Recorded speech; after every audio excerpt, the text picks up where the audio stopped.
Hello students, today we are going to study 17 number chapter man-made materials. In last video we have seen what is meant by man-made material. In that we have seen the topic plastic, properties of plastic, types and uses of the plastic and environment. Now today we are going to see the next topic, that means thermocol. You have here the word thermocol. Thermocol is used for prevent that items from breaking while handling the box. जो box होते हैं, box के अंदर कोई भी अगर object है तो उसको प्रोटेक्ट करने के लिए थर्माकोल का इस्तेमाल करते हैं. This thermocol is easily breakable. Items brought at your home is usually pack in a box. ये जो थर्माकोल होता है इजीली ब्रेक हो जाता है, तो इसी वजह से ये प्रिवेंटिंग मेजर्स का काम करता है. जो बॉक्स होते हैं तो बॉक्स के अंदर जो भी ऑब्जेक्ट होता है उसको प्रिवेंट करने के लिए ये थर्माकोल यूज़ किया जाता है. उसको रैपिंग करने के लिए थर्माकोल यूज़ किया जाता है. Usually that wrapping is of thermocol. Now a day the plates used in mass feast are also made up of thermocol. हम जो फंक्शंस में जो प्लेट्स में खाना खाते हैं तो वो प्लेट्स भी थर्माकोल्स की बनी हुई होती है. Thermocol is a form of a complex material called polystyrene. जो कॉम्प्लेक्स मटेरियल है पॉलीस्टीरीन, प्लास्टिक में ही हमने देखा था. This polystyrene is a complex material and made thermocol. It transforms into liquid state on heating at more than 100 degrees Celsius temperature and return to solid state on cooling. अब जो ये polystyrene है तो इसको हीट करते हैं 100 degree Celsius के आगे, तो इसको पॉलीस्टीरीन को लिक्विड में कन्वर्जन करते हैं और लिक्विड में कन्वर्जन करने के बाद जब कूलिंग होता है तो कूलिंग होने के बाद ये सॉलिड स्टेट में आ जाता है. Due to this we can give any desired shape to it. इसी वजह से थर्माकोल को हमें जैसा चाहिए वैसा शेप दे सकते हैं. Now the adverse effect of excessive use of thermocol on environment and human. जो हम थर्माकोल यूज़ करते हैं तो उसका अगर ज़्यादा इस्तेमाल करेंगे, एक्सेसिव यूज़ करेंगे तो उसका एनवायरनमेंट पर या ह्यूमन बीइंग पर क्या असर होता है वो देखेंगे. Now first effect is being carcinogenic ingredient is styrene. The person in contact with thermocol for long duration may have the possibility of blood cancer like leukemia and lymphoma. अब जो ये स्टीरीन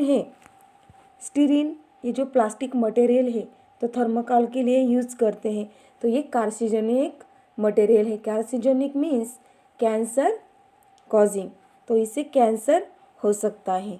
अगर कोई पर्सन थर्माकोल की industry में continuously contact में है या थर्माकोल के कांटेक्ट में है तो उसको ब्लड कैंसर होने की पॉसिबिलिटी होती है. तो जो लियोकेमिया एक वर्ड आया है यहाँ, तो इसका मीनिंग है ब्लड कैंसर. तो cancer forming tissues are here and lymphoma means disease fighting system जो होती है तो उस पर असर होता है, तो इसकी वजह से ब्लड कैंसर हो सकता है. Second effect is non biodegradable effect. जैसे प्लास्टिक नॉन बायोडिग्रेडेबल है, जो प्लास्टिक का डिग्रेडेशन नेचर में होता नहीं, वैसे ही थर्माकोल जो होता है it is also non biodegradable material. It is not decompose in environment और there is a long duration for natural degradation of thermocols. तो अगर जो ह्यूमन बीइंग है वो थर्माकोल को अगर डिस्ट्रॉय करना चाहते हैं बर्निंग से, अगर थर्माकोल को जलाते हैं तो उसकी वजह से जो हैज़ार्डस पॉइजनस गैसेस होते हैं वो एटमॉस्फेयर में निकलते हैं. This is the very harmful effect to environment. Third effect is in mass gathering Plates and cups used offer the food, water, tea are made up of thermocol. अब जो thermocol से cup बने हुए होते हैं, फूड सर्व करते हैं, पानी सर्व करते हैं प्लेट्स कप्स में, तो ये बहुत ही ज़्यादा मटेरियल गैदर होता है। इसका जो इफेक्ट होता है हेल्थ पर, ये food kept in thermocol is reheated. अगर कोई फूड है थर्मोकॉल प्लेट में रखा है या बॉल में रखा है, तो वो अगर फिर से हम प्री हीट करते हैं तो जो थर्मोकॉल के अंदर जो मटेरियल है स्टीरेन, तो वो फूड में डिज़ोल्व हो जाता है रीहीटिंग के बाद। And due to these there is possibility of health problems there. Fourth effect is effect on persons working in thermocol factory. अगर कोई पर्सन थर्मोकॉल फैक्ट्री में काम करता है तो कंटिन्यूसली वो कांटेक्ट में आने की वजह से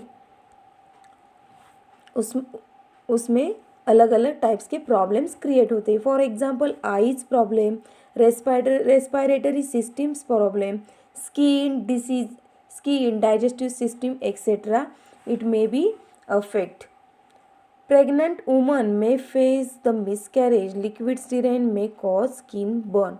अब जो प्रेग्नेंट वुमन है, अगर कोई थर्मोकॉल इंडस्ट्री में काम करती है तो कंटिन्यूसली कांटेक्ट अगर थर्मोकॉल में आता है तो उसकी वजह से मिसकैरेज भी हो सकते हैं।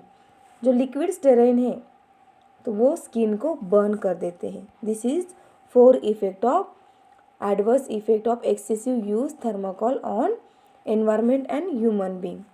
Now next topic is glass. Here is the manufacturing of glass processes is given. Now you can see here, in first there is a raw material. Here raw material is required silica, sand, limestone, etc. This is the raw material. After that here is a furnace. Furnace means there is a boiler. There is large amount of heat process is there. After that molten glass is there. जब furnace में raw material आता है तो वो molten हो जाता है, melt हो जाता है ड्यू टू हीट। तो ये मेल्ट होने के बाद मोल्टन ग्लास में या मोल्टन चेम्बर में आता है। जो मोल्टन ग्लास है मतलब पिघली हुई जो ग्लास होती है वो इस चेम्बर में आती है। After that roller is there. Third process is roller. अब जो मोल्टन ग्लास है तो उसका कन्वर्जन एक रोलर में किया जाता है। After that glass strips is there. तो उस रोलर के बाद जो मोल्टन ग्लास है वो ग्लास रोलर में आ जाती है तो उससे ग्लास स्ट्रिप बन जाती है। After that cutter is also there. तो कटर से जो ग्लास है, रोलर जो ग्लासेस है स्ट्रिप्स, वो कट हो जाती है। This is the glass manufacturing process. Now we see what is meant by exact glass. Glass material on large scale is our daily life. हम डेली लाइफ में glass material बहुत ही ज़्यादा यूज़ करते हैं. In our home there is different material of glass like bowls, glasses etcetera. Dishes also we use. Glass was discovered by chance. जो glass है वो कैसी डिस्कवर्ड हुई है? ये बाय चांस डिस्कवर्ड हुई है. Some Phoenician traders were cooking in desert. जो फिनोप्सियन जो ट्रेडर्स थे, व्यापारी, तो वो कहीं घूमने निकल गए होंगे तो वो डेजर्ट जो था वहाँ, तो वहाँ पर कुकिंग कर रहे थे. तो कुकिंग कर रहे थे तब जो कुकिंग वेसल्स होते हैं तो उसको सपोर्ट देने के लिए जो डेजर्ट पर लाइम स्टोन होते हैं तो उन पर उन्होंने वेसल्स रख दिए और उन्होंने बर्निंग स्टार्ट किया कुकिंग के लिए. When cooking vessel was kept of the limestone they observe that transparent material has been form. जो कुकिंग वेसल थे, गरम वेसल, वो लाइमस्टोन पर जब गिर गए तो वो जो लाइमस्टोन है तो वो मेल्ट होने लगा और एक ट्रांसपेरेंट मटेरियल फॉर्म होने लगा. They thought that these transparent material had been formed due to heating together sand and limestone. तो उन्होंने ऐसे सोचा कि ये जो ट्रांसपेरेंट मटेरियल है, जो सैंड है और लाइमस्टोन है, उनको एक साथ हीटिंग होने के बाद ये ट्रांसपेरेंट मटेरियल तैयार हुआ है। तो तब से ये टेक्निक डेवलप हुई है ग्लास प्रोडक्शन की।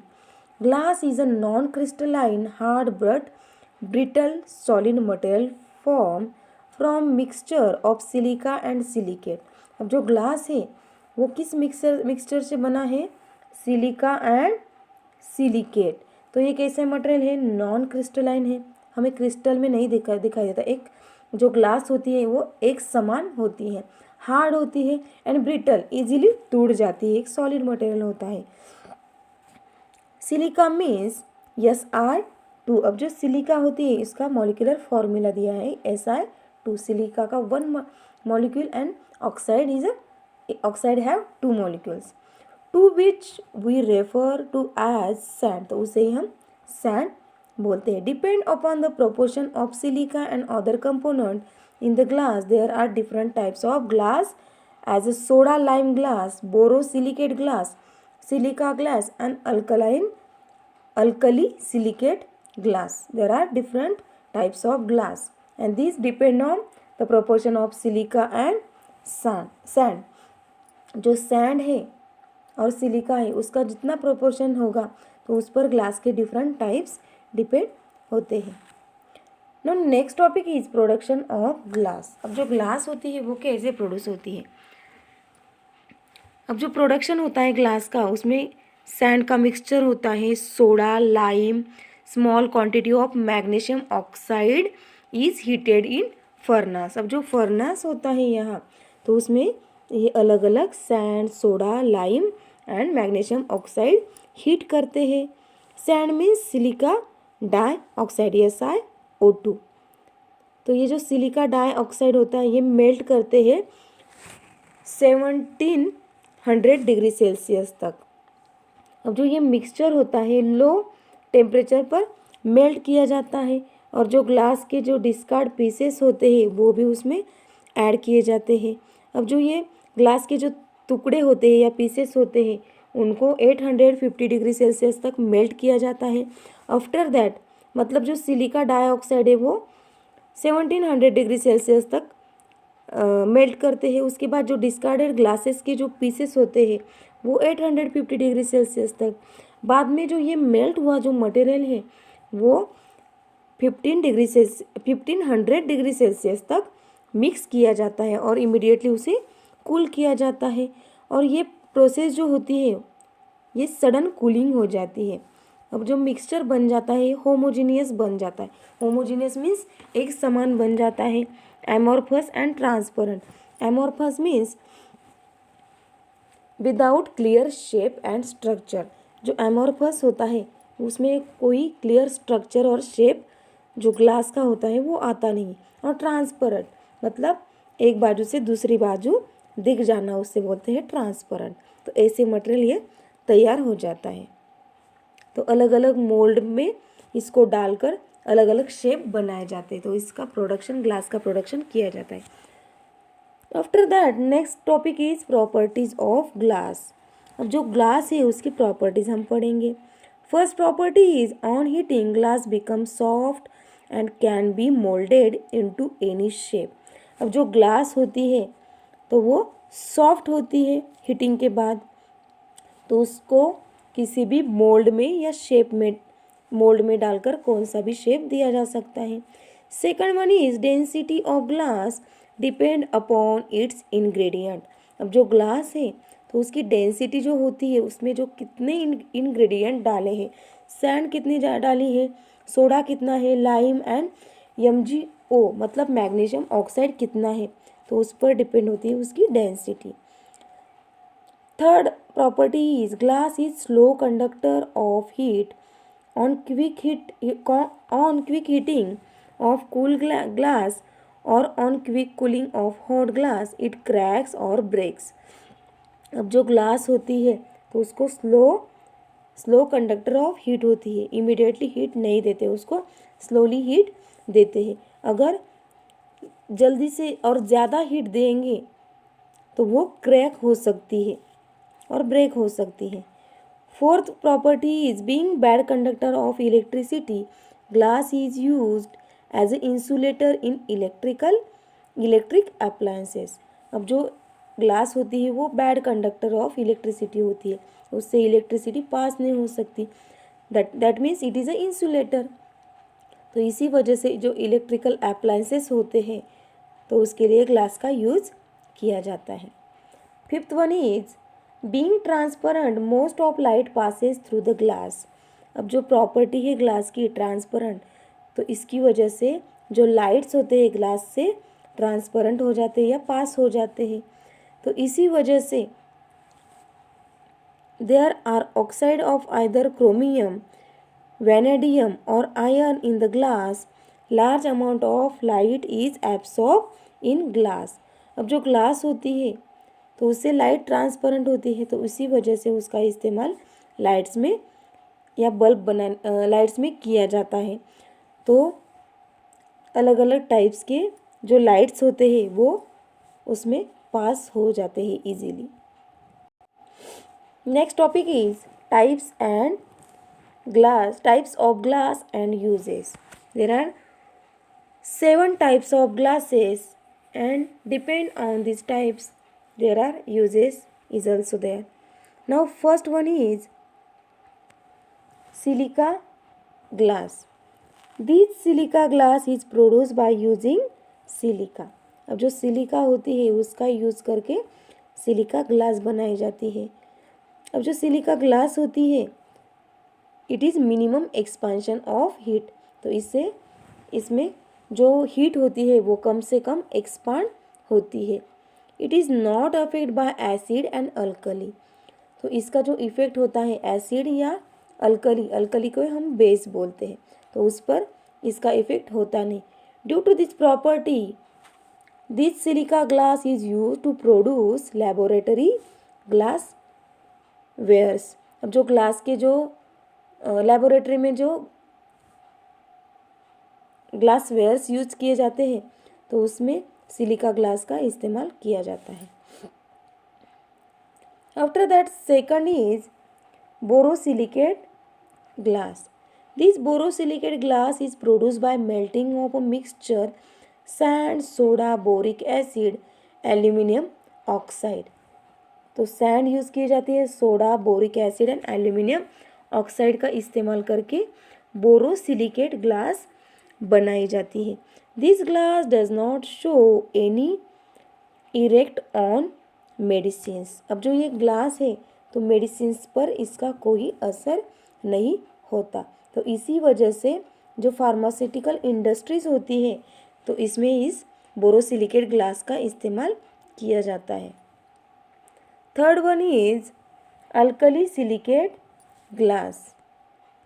This alkali silicate glass is produced by heating mixture of sand and soda। अब जो अल्कली सिलिकेट ग्लास है तो इसके लिए सैंड एंड सोडा का जो मिक्सचर होता है उसको हीट करके ये ग्लास बनाई जाती है। अब जो ये ग्लास है अल्कली सिलिकेट ग्लास, ये ग्लास पानी में सोल्यूबल है, अगर पानी में इसे डाला जाए तो ये सोल्यूबल हो सकती है, तो इसी वजह से इसे बोला जाता है water glass. After that fourth type is lead glass. Lead glass is produced by melting a mixture of sand, soda, limestone and lead oxide. तो 4 इंग्रेडिएंट को मिक्स करके और हीट देने के बाद लीड ग्लास बनाई जाती है। बीइंग वेरी क्लियर और transparent it is used manufacturing of light bulbs and tubes. अब जो ये ग्लास है तो it is very clear and transparent, ये तो बहुत ही ज़्यादा ट्रांसपेरेंट होती है, तो इसी वजह से जो लाइट्स, बल्ब्स, ट्यूब्स होते हैं उनके मैन्युफैक्चरिंग में लीड ग्लास का यूज किया जाता है। After that next is the optical glass. This optical glass is produced from mixture of sand, soda, limestone, barium oxide and boron। तो इतने इंग्रेडिएंट यूज़ करके ऑप्टिकल ग्लास बनाई जाती है, और इसका जो यूज़ है तो ये production of spectacle lenses, microscopic lenses, तो इसमें ऑप्टिकल ग्लास का इस्तेमाल किया जाता है। Next one is the coloured glass. This coloured glass is made by soda lime glass. जो सोडा लाइम ग्लास है ये कलरलेस है, तो इसी वजह से इस ग्लास का इस्तेमाल इसमें किया जाता है। So as to impart desired colour, oxide of specific metal is mix during manufacturing process. अब जो ये सोडा लाइम ग्लास है तो ये कलरलेस है, तो इसमें दूसरे कलर के ग्लास मेल्ट करके कलर ग्लास बनाई जाती है। For example ferrous oxide get bluish green colour to the glass. जो फेरस ऑक्साइड है तो वो सोडा लाइम ग्लास में डालने के बाद ब्लूइश ग्रीन कलर आ जाता है, और कॉपर ऑक्साइड डालने के बाद रेड ग्लास बन जाती है। This is used for coloured glasses.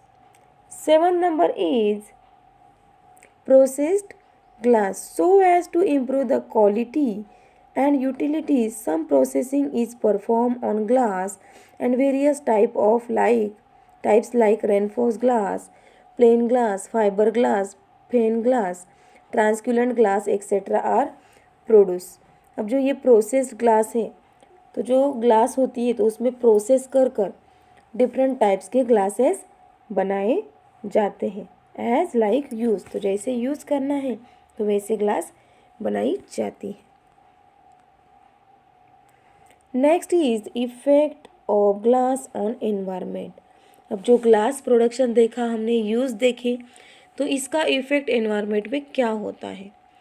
First one is while glass production mixture need to be heated up to 1500 degree Celsius. अब जो ग्लास प्रोडक्शन होता है तो इसमें हीटिंग बहुत ही ज़्यादा लगती है, तो 50 डिग्री सेल्सियस तक ग्लास को हीट करना पड़ता है। तो इसमें जो फर्नेस होता है उसको बॉयलर कहते हैं हम। तो जो फर्नेस होते हैं तो उसमें हीटिंग करने के लिए मटेरियल भी ज़्यादा यूज़ करने पड़ेंगे। तो उसी वजह से जो ग्रीन हाउस गैसेस है like sulphur dioxide, nitrogen dioxide, carbon dioxide are release through burning of fuel. अब जो फर्नेस होते हैं उसमें फ्यूल बर्न करेंगे, तो जब फ्यूल बर्न करते हैं ज़्यादा क्वांटिटी में तो ये पॉइजनस जो गैसेस होते हैं green house gases, these are emitted in atmosphere, that's why it affect on environment. Next effect is as the glass is non degradable. तो हमें पता है जो ग्लास होती है वो नॉन डिग्रेडेबल होती है, इजीली नेचर में डिकम्पोज नहीं होती। If the pieces of waste glass materials flow into water body it may affect that ecosystem. अब अगर ग्लास के कोई पीसेस है पानी में या वाटर बॉडी में गिरे हुए हैं तो उसकी वजह से जो वाटर इकोसिस्टम है तो उस पर इफेक्ट हो सकता है। सिमिलरली जो ड्रेनेज सिस्टम होती है उसमें अगर जो कांच के टुकड़े हैं तो वो अगर अटक जाए तो जो ड्रेनेज होता है वो ब्लॉक हो सकता है। These are some effects due to glass production on environment. Our chapter is completed.